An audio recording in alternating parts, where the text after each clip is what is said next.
아마 제가 여러분들하고 개인적으로 만나서 지금까지 인생을 사시면서 겪었던 어려움을 이야기해 보라고 그렇게 말씀하시면은 밤새워서 얘기하실 분들 많을 겁니다. 인생을 살다 보면은 반드시 인생의 어려움, 인생의 위기를 맞이하게 됩니다. 다른 사람이 보기에는 큰 위기가 있고 작은 위기가 있는지 모르지만은 당하는 사람 입장에서 볼 때는 다 고통스럽고 다 힘들어요. 그럴 때는 마음의 평정심을 상실합니다. 대개가 모든 것이 끝났다고 생각하기가 쉽습니다. 나 혼자 어떻게 살아가나, 이런 상처를 딛고 어떻게 살아가나, 자포자기가 굉장히 쉬워요. 근데 성경에 보면은 하나님이 사용했던 위대한 하나님의 사람들, 주의 종들도 위기를 많이 당했고요. 어쩌면은 위기와 고난과 고통을 당한 것만큼 비례해서 하나님께서 크게 사용하신 것을 알 수가 있습니다. 의인들에게, 신앙의 선진들에게 위기가 다가오고 어려움 다가왔을 때 그들이 그것을 어떻게 이겨내고 어떻게 반응하고 어떻게 하나님의 위대한 정으로 우뚝 섰는가, 특별히 오늘 다윗을 통해서 같이 한번 공부하는 시간 가졌으면 좋겠습니다. 성경에 바울도 나오고 모세도 나오고 예레미야도 나오고 많은 사람들이 나오지만은 다윗처럼 많은 위기에 봉착한 사람 없어요. 10년 동안 자기의 장인이자 한나라의 왕인 사울에게 쫓기면서 언제 죽을지 모르는 위기를 수없이 겪습니다. 죽을 고비를 넘겨요. 근데 오늘은 그 중에서 가장 큰 위기 중에 하나예요. 왕이 하도 죽이려고 하니까 도망갈 데가 어디 있어요. 그러니까 마치 고양이가 쥐를 쫓아오면 사람이 있는 방으로 뛰어오는 것처럼 사람이 더 무섭지. 마찬가지로 그냥 다윗이 뛰어든 데가 자기의 적국인 블레셋으로 뛰어들어요. 그래서 아기스 왕이 다윗이 망명 왔다고 생각하고 시글락이라고 하는 좋은 성을 주고 다윗의 부하 600명과 함께 거기에 살도록 터전을 마련해 줍니다. 왕에게 불려나가 전쟁터에 갔다가 이스라엘과의 싸움이니까 너는 전쟁 나오면 안 되겠다 해서 다시 돌아와 보니 아말렉 족속이 시글락을 침략해서 성을 전부 다가 불태우고 모든 재산을 탈취하고 600명의 군사의 어린아이들과 부인을 전부 다가 사로잡아간 거예요. 보통 어려움이 아니죠. 모든 게 끝난 거죠. 그렇게 사랑하고 신뢰했던 다윗의 부하 600명이 다윗 너 때문이라고 다윗을 돌로 쳐 죽이려고 해요. 아내 잃었죠. 아이들 잃었죠. 삶의 터전 1년 4개월 동안 살던 10년 동안 쫓기면서 처음으로 평안하게 있던 모든 터전이 불탔죠. 그동안 모았던 재산 전리품 다 뺏겼죠. 부하들의 마음도 잃고 나를 대적하죠. 다윗에게 남은 게 뭐가 있어요? 겉으로 보기에는 끝난 거죠. 욥의 아내가 욥한테 하나님 원망하고 죽으라라고 하는 것처럼 다윗이요 자신의 삶을 저주하고 죽어라. 그래도 할 말 없는 그런 위기 가운데 있어요. 다윗이 무너졌는가? 아니에요. 다시 일어섰어요. 다윗이 보인 반응을 같이 한번 좀 봤으면 좋겠어요.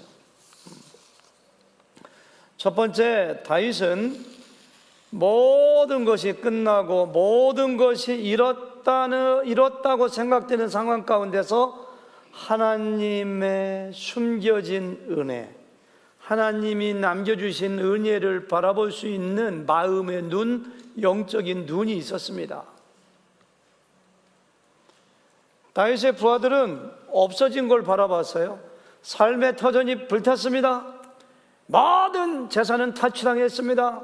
아내도 자녀도 사로잡혔습니다. 끝난 거예요. 끝난 거예요. 믿음이 없는 사람들은 없어진 걸 바라봐요. 근데 다윗은 그 가운데서 남겨주신 하나님의 은혜를 바라봐요. 그게 뭔지 아세요? 그들이 아직 살아있다는 거예요. 시신을 못 찾았어요. 어쩌면 성을 지키고 있던 군사들의 시신은 여기저기 있었는지 몰라요. 아무리 찾아봐도 아내나 자녀들의 시신이 없으니까 사로잡아갔다 이렇게 생각해요. 여러분, 우리가 위기를 당하게 되면은 당황하게 되고 마침내는 길이 없다고 생각하고 좌절하게 되지만, 믿음의 사람들은 그 가운데서도 하나님의 선하신 뜻, 하나님이 남겨주신 은혜를 바라보게 됩니다. 다윗의 부하들은 사라진 가족과 자녀들을 생각하고 절망에 빠져 자기들의 대장 죽은마저 죽이려고 했지만, 다윗은 그 가운데도 우리 아내들과 자녀들이 살아있다, 그걸 보는 거예요. 유명한 말이 있잖아요. 이순신 장군이 신에게는 아직 12척의 배가 있습니다. 따지고 보면은 다윗에게 남아있는 것이 더 많아요. 아직 살아있잖아요. 아직 건강하잖아요. 아직 600명의 군인이 있잖아요. 아직까지 절망하지 아니하고 무엇인가 해보겠다고 하는 용기와 의지가 있잖아요. 가장 큰 것이 뭔지 아세요? 그에게 남아있는 것이 하나님의 사랑. 다윗을 이스라엘 왕으로 세워 사용하시겠다는 하나님의 뜻이, 보이지 않는 뜻이 남아있어요. 그러니까 여러분과 제가 인생의 어려움 가운데서 건강을 잃을지 몰라요, 재산을 잃을지 몰라요, 사람을 잃을지 몰라요. 어떠한 어려움이 오더라도 내가 잃은 것은 100분의 1, 1000분의 1, 만분의 1도 안 돼. 나에게 남아있는 것은 어마어마하게 많은 것이 남아있는데, 그것은 믿음의 사람이 믿음이라고 하는 프리즘, 안경을 통해서만이 볼 수 있는 것입니다. 바울이 바로 그랬어요. 어려움 당할 때 여러분들이 믿음의 눈으로 나에게 남아있는 것이 무엇인가 그걸 헤아려보고, 그것을 하나님이 어떻게 사용하시고 나를 어떻게 사용하실 것인가를 바라보는 그와 같은 믿음이 있기를 바랍니다. 두 번째, 다윗은 극한 상황 가운데서 사람들을 원망하거나 사람들에 대하여 쓴뿌리를 가지지 않고 사람들을 가슴에 품고 사랑하는 그런 영성이 있었어요. 여러분, 여기 있는 600명의 용사가 어떤 사람들입니까? 빚진 자, 원통한 자, 환난당한 자, 이스라엘에서 패배하여 실패하여 갈 데 올 데 없는 사람들을 아둘람 동굴에서 다윗이 거둬준 사람들입니다. 하나님 나라의 왕국에 대한 비전을 가지고 어렵지만은 이들의 의식주와 이들을 제자 훈련시키는 중이에요, 사실은. 근데 어려움 겪었다고 해서 모든 게 끝났다고 해서 세상에 자기들에게 그렇게 은혜 끼친 다윗을 죽이려고 하고 돌로 치려고 하고, 여러분, 다윗이 성숙한 사람이 아니었다면 평생 그들을 용서하지 못하고, 니놈들이 그때 나한테 한 일이 뭔데, 너희들 두고 보자, 내가 이런 것들을 가지고 뭘 하겠다니, 아마 끝나고 나서 재판하고 처벌하고 징계하고 주동자 목 빼고 야단났을 거예요. 근데 성경 어디를 봐도 다윗이 그들을 향하여 쓴뿌리 가지고 원망하고 그들을 징계했다는 말이 나오지 않아요. 다윗은 상처받았음에도 불구하고 그들을 용서한 것이 아니라, 어쩌면 제가 보기에는 그럴 수도 있지, 저들은 실패에 대한 트라우마가 있는 사람들이야. 자녀를 잃었는데 아내를 잃었는데 나라도 저렇게 했을 거야. 저들을 이해해. 나를 그렇게 나에게 충성하고 믿고 따랐던 사람들인데 어쩌면 그들을 향하여 불쌍히 여기고 긍휼하게 여기고 그들을 이해했을 것이라고 저는 믿습니다. 왜? 다윗은 그런 사람이에요. 마음이 큰 사람입니다. 그릇이 크기가 그동안 10년 동안의 어려움과 환난과 고통을 통해서 하나님께서 막 키워준 사람이에요. 그렇게 성숙한 사람이에요. 자기를 죽이려고 쫓아오는 사울을 죽일 수가 있었음에도 불구하고 죽이지 않은 사람이에요. 자기를 저주하는 시므이를 부하들이 죽이라고 했을 때 하나님이 저를 통해서 말씀하신다고 죽이지 말라고 했던 사람들이에요. 수많은 사람들을 품었어요. 압살롬을 통해서 고통받은 게 얼마나 많은지 몰라요. 죽이지 말라는 사람 3번이나 죽이고요, 자기 아들까지 죽이고요, 얼마나 마음을 아프게 하는지 몰라요. 다 품었던 사람이에요. 그러니까 자기 부하들도 품은 거예요.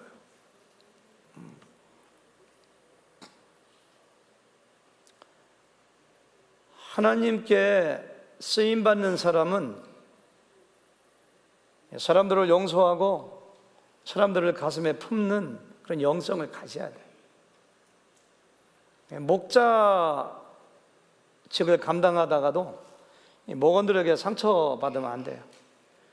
우리가 하나님께 의롭다함을 받았지만 우리가 완전히 변화된 사람들이 아니기 때문에 교회 내에서도 많은 사람들에게 상처를 받을 수가 있습니다. 그런데 우리가 다윗을 본받아서 어떻게 내 마음을 키워 어려움 가운데 실패했을 때 위기 앞에서도 사람을 향하여 원망하지 아니하고 그들을 사랑하고 품을 수 있는가, 이것이 그 사람의 성숙한 정도를 가늠할 수 있는 바로미터입니다. 다윗이 그런 사람이었어요. 요셉을 보세요. 그냥 애굽의 총리가 된 것이 아닙니다. 자기를 죽이려고 하고 구덩이에 던지고 노예로 팔았던 형들을 향하여 쓴 뿌리가 없어요. 하나님께서 우리의 민족을 구원하기 위하여 당신들을 사용해서 나를 보냈습니다. 당신들 두려워하지 마. 이게 요셉입니다. 사람이 이렇게 못합니다. 성령의 능력으로 할 수가 있어요. 스데반 보세요. 자기를 돌로 쳐 죽이는 사람들을 향하여 두고 보자, 내가 원수 갚으리라, 이를 가른 것이 아니라 주여 저들의 죄를 용서하여 주시옵소서. 그 미소를 띠고 세상을 떠났어요. 예수님 보세요. 침 뱉고 가시관 씌우고 찌르고 욕하고 십자가에 달리고 저주하고 희롱하는 사람들을 향하여 한 번이라도 쓴뿌리를 가지고 나쁘다고 욕한 적이 있는가요? 그렇게 안 했어요. 하나님의 사람들은 우리가 그런 걸 이렇게 연습을 해야 됩니다. 연습을 해야 되고, 어려운 일 당할 때 원망하기 쉬워요. 굉장히 자신에게 대하여 부당하게 대하고 모욕하고 손해를 끼치는 사람들에 대한 나의 리스판스, 반응이 어떤가가 바로 당신의 성숙한 정도를 표시해 주는 거예요. 세 번째, 다윗은 어려움과 위기 앞에서 철저하게 하나님을 의지했습니다. 하나님을 의지한다는 것은 바로 하나님께 기도하는 거예요. 에봇을 가져와라, 그 기도할 때 사용하던 도구거든요. 하나님의 뜻을 물을 때. 그리고서는 하나님, 내가 저들을 추격할 때에 따라잡을 수가 있겠습니까? 하나님께 여쭤봐요. 하나님께 기도했다는 거예요. 여러분, 기도하지 않는 것이 가장 큰 교만입니다. 왜?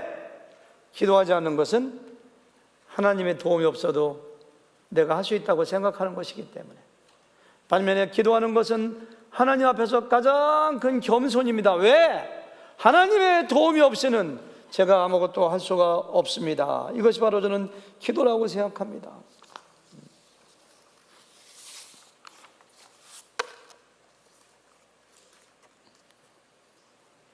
모세는 200만 명이 넘는 이스라엘 사람들을 가나안 땅으로 인도할 때 40년 동안 얼마나 많은 위기를 맞이했겠어요. 그런데 출애굽기 민수기를 읽다 보면은 모세가 기도하는 모습을 많이 볼 수가 있습니다.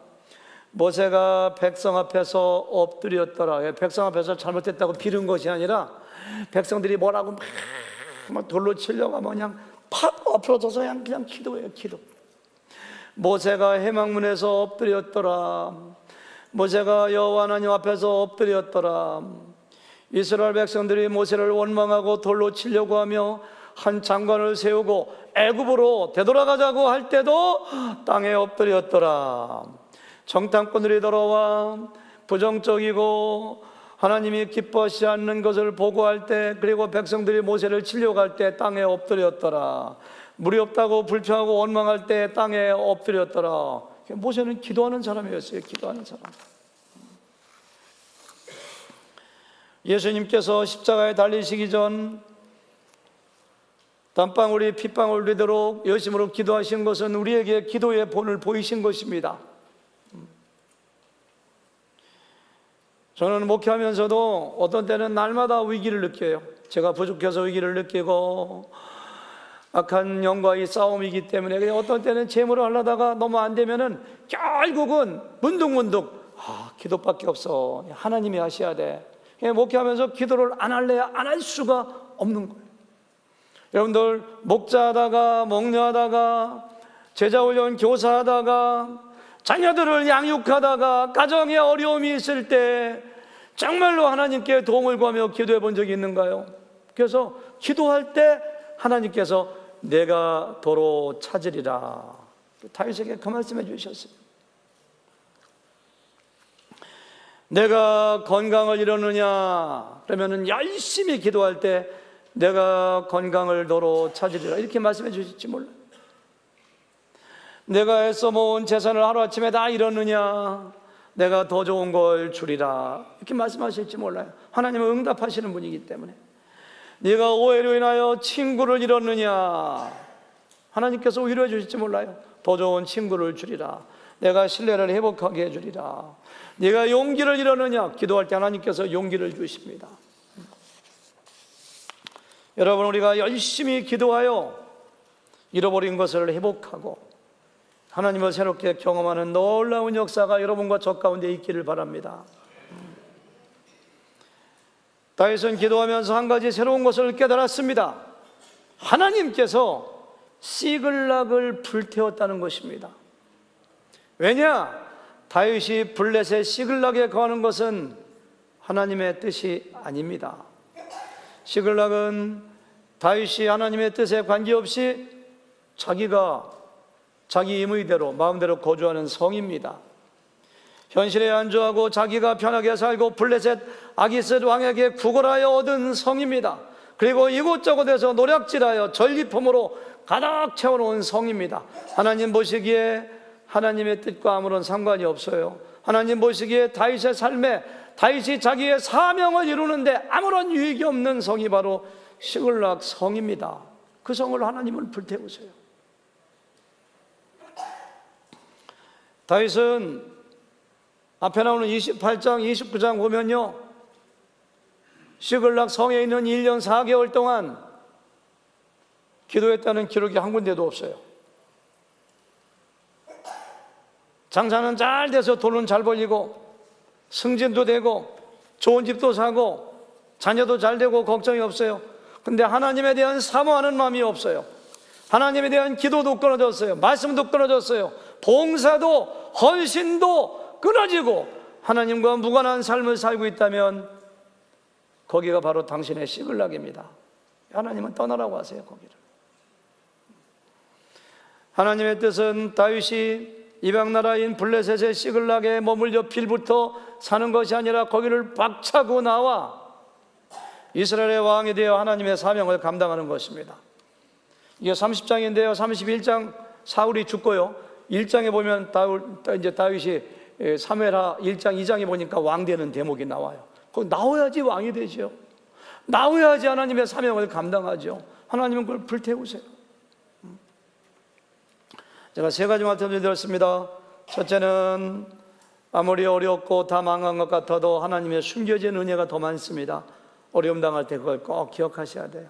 두 번째는 어려움 당하면 누굴 원망하고 불평하고 낙망하기 쉬운데 다윗은 그 가운데 사람을 껴안고 사람을 가슴에 품고 사랑했어요. 세 번째는 하나님께 기도했어요. 기도는 하나님 바라보는 것입니다. 기도는 하나님의 힘이 아니고 저는 할 수가 없습니다. 하나님께 항복하는 겁니다. 하나님을 사모하고 하나님을 목말라하고 하나님을 배고파하는 것입니다. 하나님께 항복하는 거, 하나님 의지하는 거예요. 여러분들 어떤 어려움이 있으신가요? 저는 이렇게 목회하기 때문에 잘 알아요. 여러분들은 서로 모르지만은 우리에게 많은 성도님들 어려움을 많이 당합니다. 어려움 당할 때 다윗처럼 믿음으로 반응하여 승리하고 하나님을 새롭게 경험하는 귀한 역사가 있기를 주님의 이름으로 축원합니다.